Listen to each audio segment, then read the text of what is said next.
Ya, baik. Bismillahirrahmanirrahim. Assalamualaikum warahmatullahi wabarakatuh. Pada pertemuan kali ini, saya akan menjelaskan kepada Anda berkaitan dengan pendekatan struktural. Walaupun kalau Anda baca di dalam slide ini, itu ada 3 istilah yang lazim digunakan untuk membahas pendekatan ini.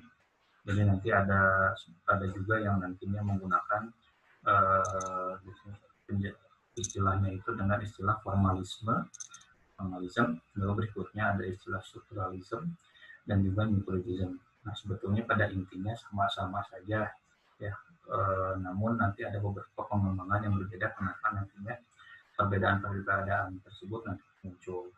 Nah, formalisme sebagai sebuah pendekatan itu nantinya besar berkembangnya itu nantinya di kawasan Eropa Timur gitu ya.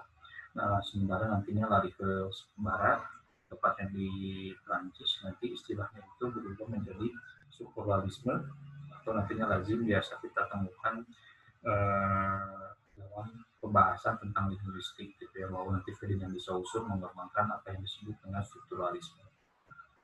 Lalu lari lagi ke Amerika. Nah, pendekatan ini ketika dibawa ke Amerika nanti termnya berubah, istilahnya itu berubah menjadi nantinya Newportism yang dikembangkan nantinya oleh René Wallet dan Augustin Warren. Nah, itu fase-fase dari bagaimana istilah-istilah ini muncul gitu ya. Berikutnya adalah Neo-Criticism adalah sebuah terminologi yang sangat dipengaruhi akan sikap sistematis pada sebuah karya sastra. Ya baik itu strukturalisme, formalisme maupun neo-criticism, yaitu adalah sebuah hal yang nantinya sikap yang secara sistematis dilakukan pada sebuah karya sastra. Jadi pendekatan ini nantinya memfokuskan kepada bagaimana karya sastra itu terbentuk. Bagaimananya itu nantinya kita akan berbicara pada unsur-unsur membangun sebuah karya sastra. Nah, gitu ya. Jadi bahwa apa yang bisa kita kita eh, hal yang sistematis apa yang terdapat dalam sebuah karya sastra adalah nantinya kita akan berbicara unsur-unsur pembangun. Dimana sejauh ini kita atau Anda sering lazim diberitahu bahwa unsur-unsur pembangun sebuah karya sastra itu terbangun dari 2 unsur. Secara sederhananya nanti ada unsur intrinsik, ada unsur ekstrinsik. Nah, itu secara sistematis membangun antara satu dengan yang lainnya.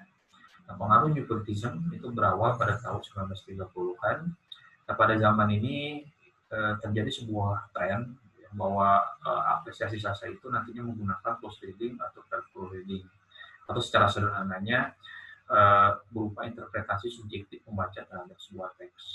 Nah, jadi resepsi pembaca untuk menilai sebuah teks itu nantinya sangat diperhitungkan ya pada yang menjadi sebuah tren ketika Newportism ini bermunculan. Nah, oleh karena itu, kalau kita pakai term yang dikembangkan oleh Emma Abrams mengatakan bahwa ada 4 karakteristik pendekatan dalam karya sastra. Nah, itu nantinya salah satu yang nanti menitik beratkan kepada pembaca adalah karakteristik secara pragmatik seperti itu ya. Nah, lalu munculnya Newportism, nah itu terjadi pada tahun 1950-an dan 60-an. Nah, karena pada masa ini Newportism itu mampu menjawab dari kekurangan formalisme, gitu ya.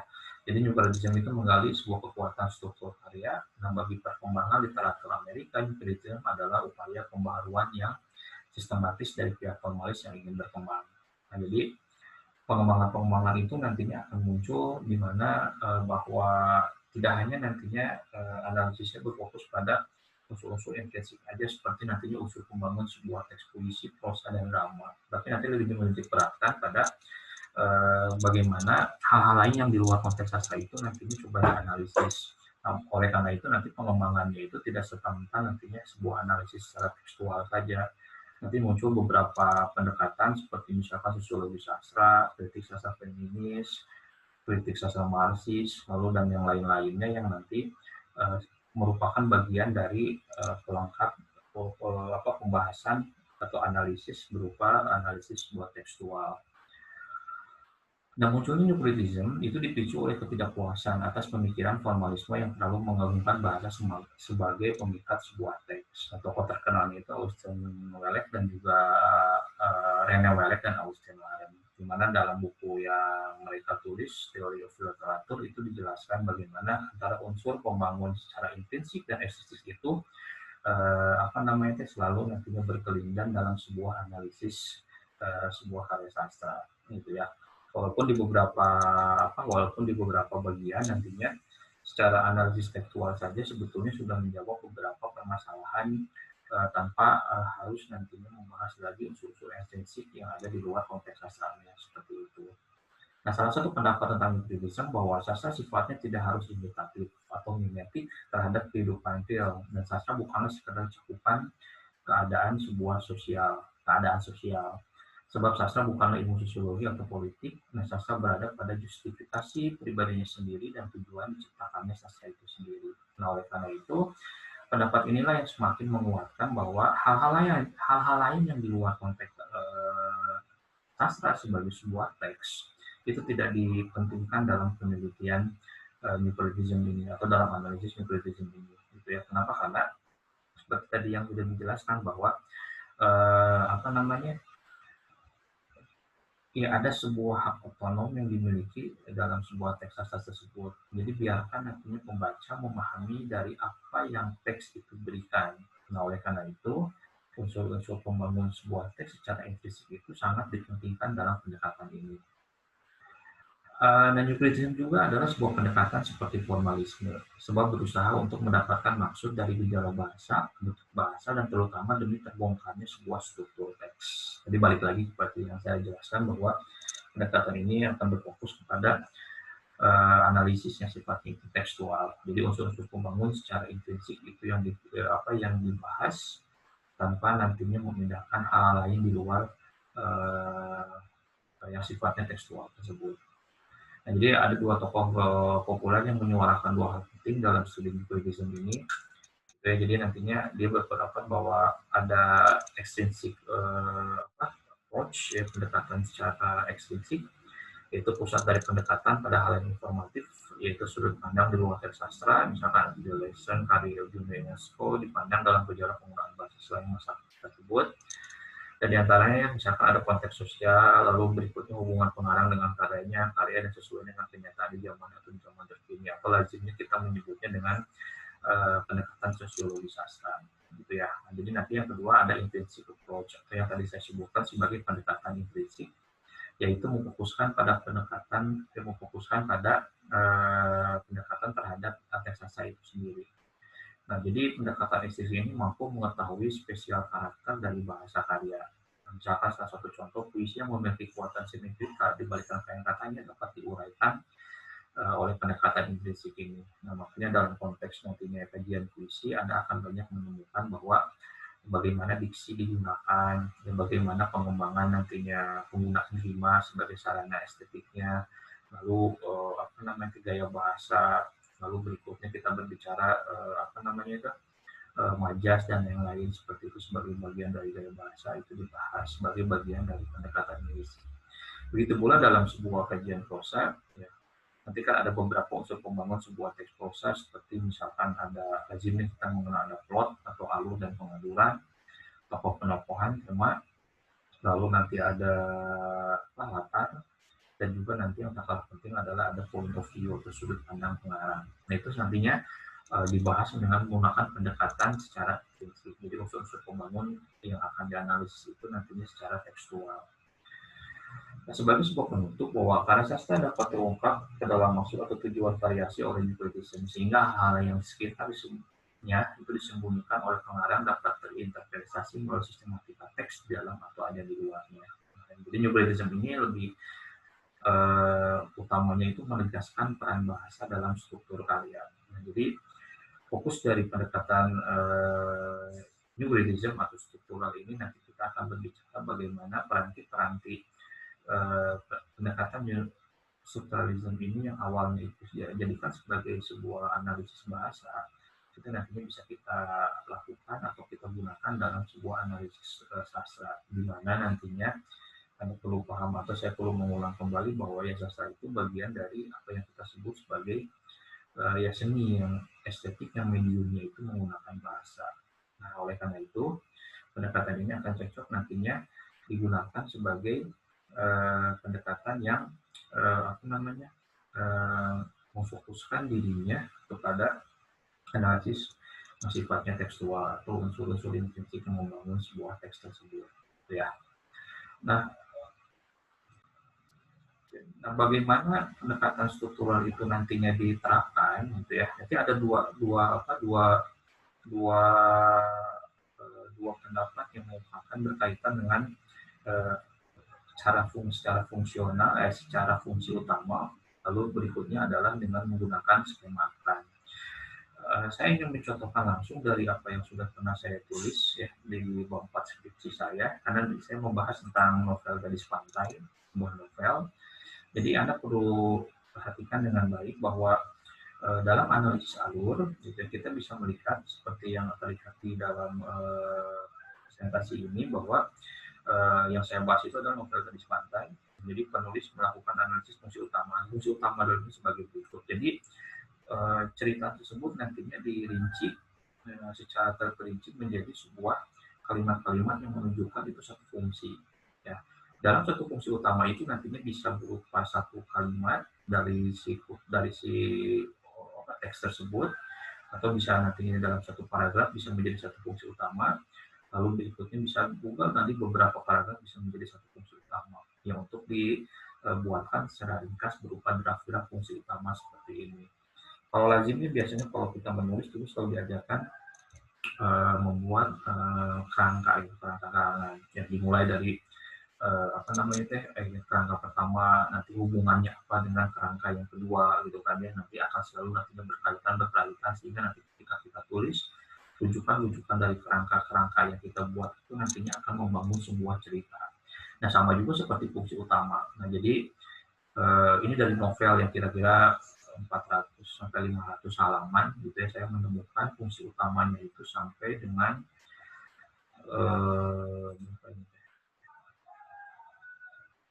sampai dengan 127.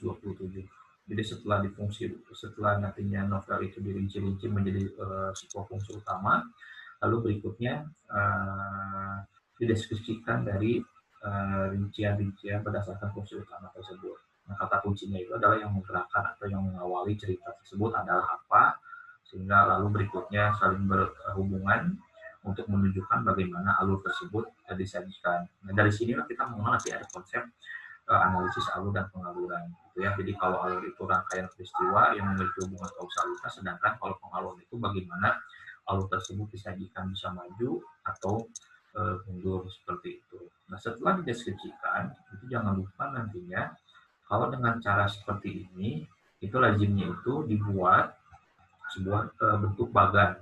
Jadi ini bagannya itu adalah untuk menunjukkan bagaimana alur tersebut bergerak atau alur tersebut nantinya disajikan gitu kan ya. Nah, jadi anak mata panah ini nantinya menandakan bahwa alur ini bergerak dari satu fungsi kepada fungsi-fungsi yang lainnya seperti itu. Nanti bisa backtracking gitu ya, seperti itu.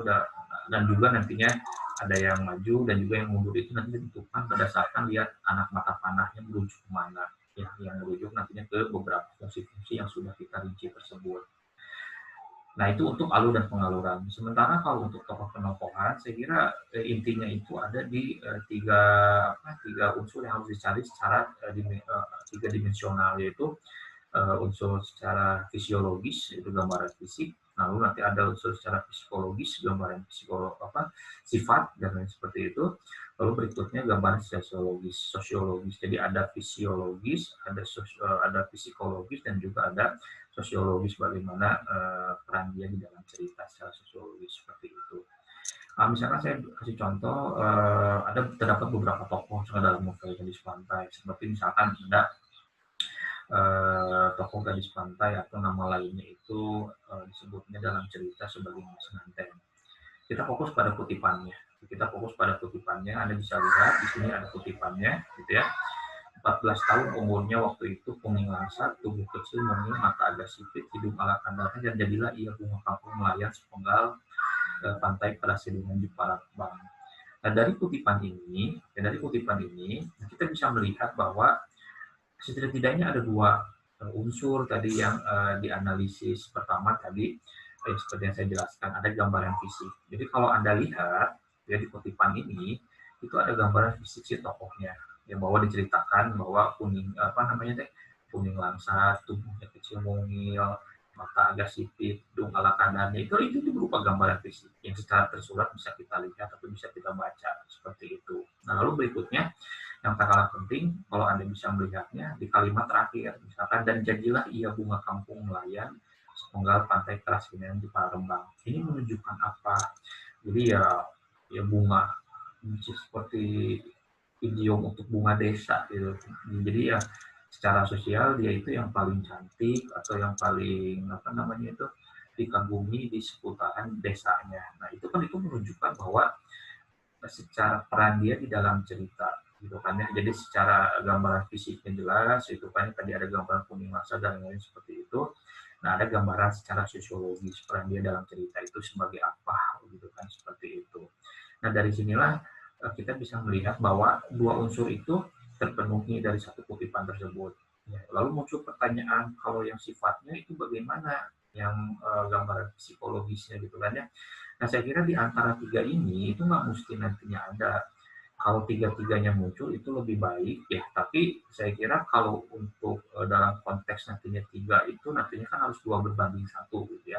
Nah, kalau 2 itu muncul berarti kan bisa dimasukkan ya, jadi tidak menggugurkan kecuali cuma ada satu unsur aja, itu nantinya menggugurkan, cari lagi sehingga nantinya minimal itu 2 berbanding 1 seperti itu.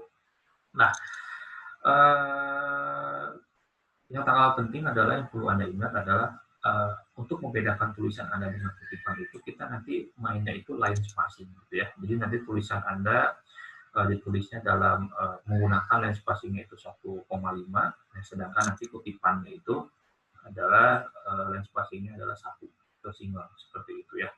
Dan juga jangan lupa nanti sejajar setelah satu tab ya, sejajar ini kan satu tab setiap awal paragraf gitu, ini sejajar nanti yang kutipannya seperti itu.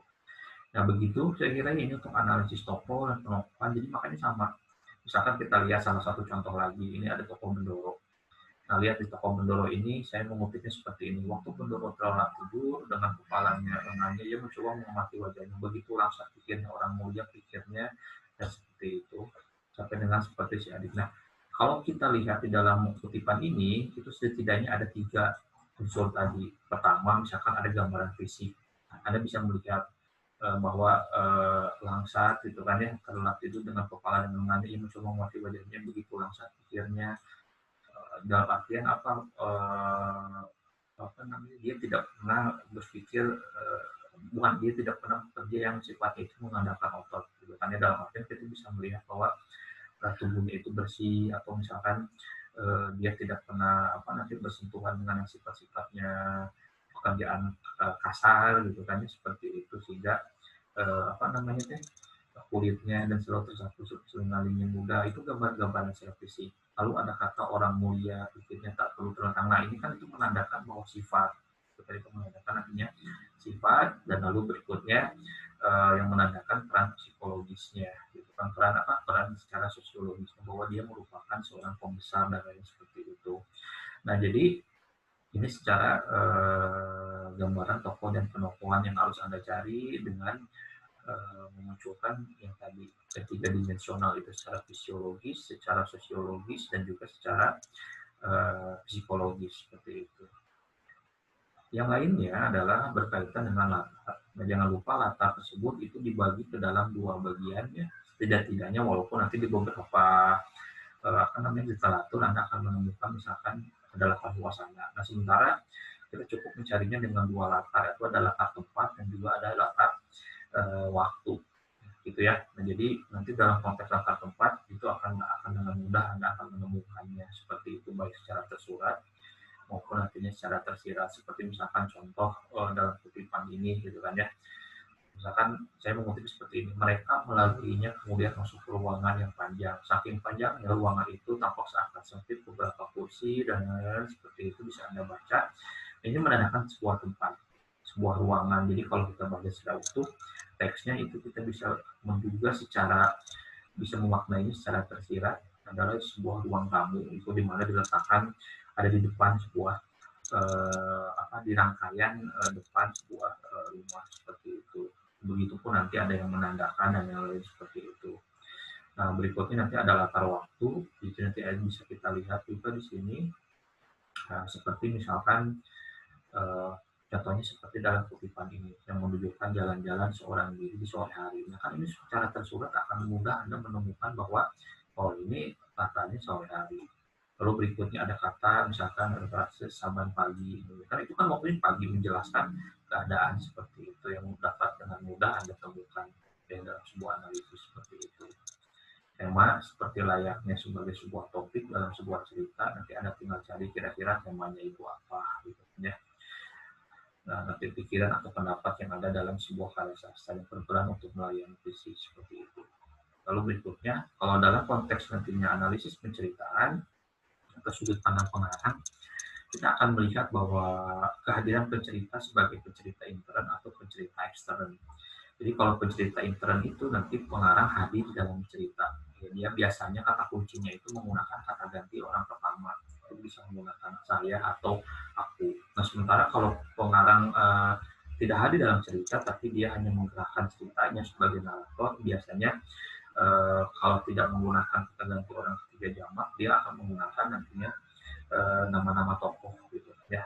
Jadi dia menggunakan berarti tokoh yang ada dalam teksnya itu untuk menuangkan gagasan-gagasannya seperti itu. Nah, ini analisis secara struktural yang nanti fokusnya itu kalau di dalam analisis alurnya menggunakan menggunakan menggunakan analisis berupa analisis fungsi.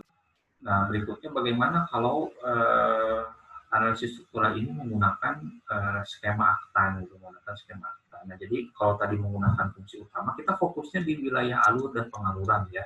Nah, nanti Anda bisa membandingkan kira-kira lebih mudah mana menggunakan analisis secara fungsi utama atau menggunakan cara-cara dengan menggunakan skema aktan yang seperti dijelaskan oleh Grimes. Nah, bahwa kalau dalam skema aktan ini nah, sebuah karya sastra dibangun oleh suatu struktur. Tadi sudah saya jelaskan bahwa strukturnya itu secara sistematis yang membangun karya sastra, ada unsur intrinsik, ada unsur ekstensi. Saya kira ini bisa dilewat ya.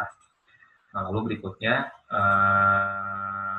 nah setiap kejadian merujuk pada ucapan pengganti orang pertama dan kedua yang dapat diganti menjadi pembicara atau pendengar. Nah, kita akan berbicara nanti konteks itu di dalam point of view, di mana kehadiran pengarang itu akan muncul secara intern atau secara ekstern gitu ya. Nah, semua mengacu pada waktu pesan yang disampaikan, deiksis semua tersebut tergantung pada situasi dari pembicara dan bagian pesan yang lainnya. Nah, ini menandakan bahwa setiap urutan kejadian tersebut dikurangi dan dikumpulkan berdasarkan pada ungkapan yang diucapkan oleh aktan dan kebenaran sebagai sebuah kata kerja.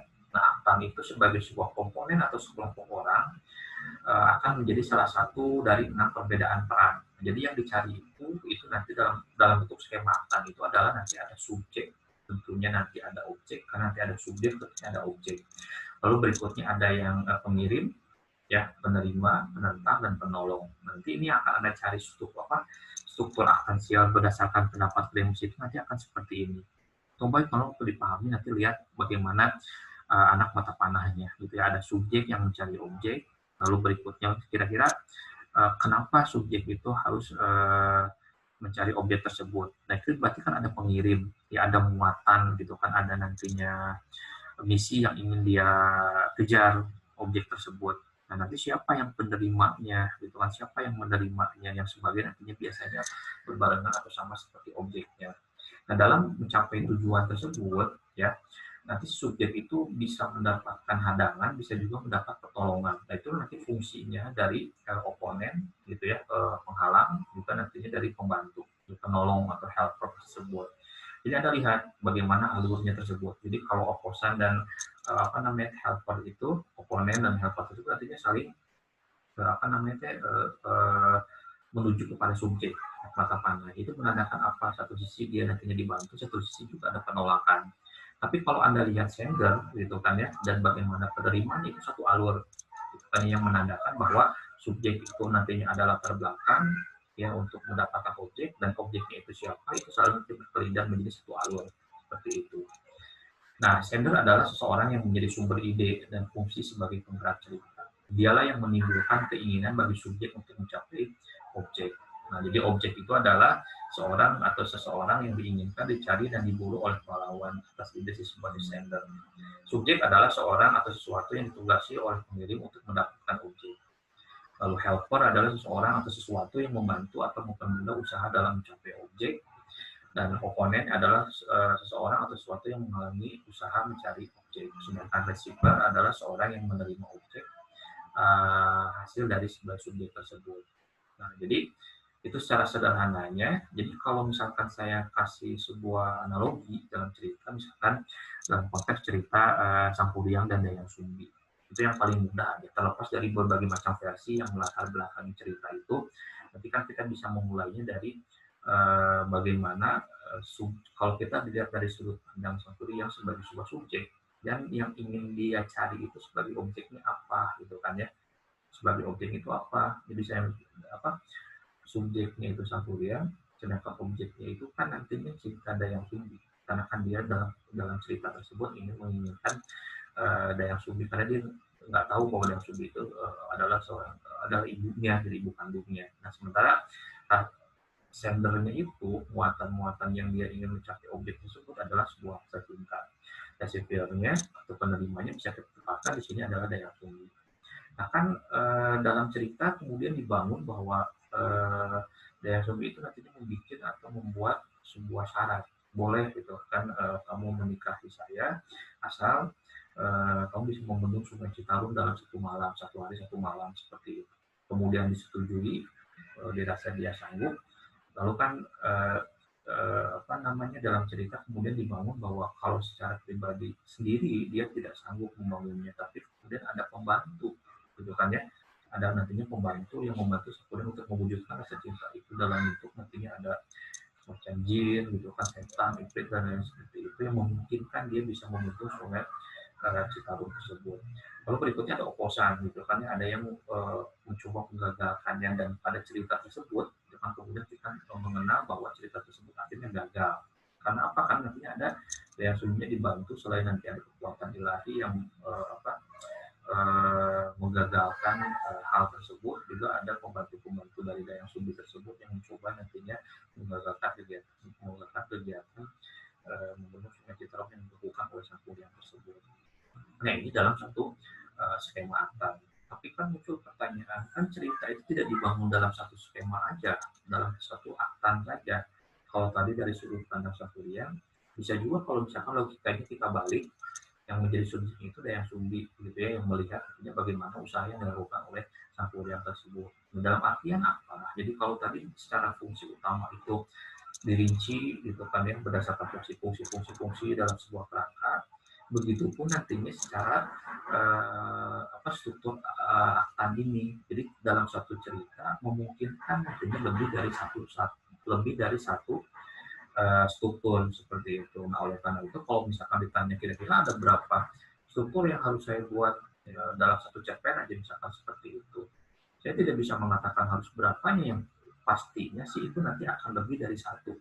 Bisa nantinya secara deduktif, bisa secara induktif, atau dalam kalau seperti ini misalkan tadi cerita Sampuriang bisa kita kemas secara umum dulu gitu kan ya, satu cerita, lalu kemudian ada skema-skema aktan yang dari sudut pandang beberapa tokoh gitu kan ya, atau dari yang sifatnya rinci dulu, induktif dulu, yang khusus dulu, nanti ke sifat yang cerita secara umum seperti itu.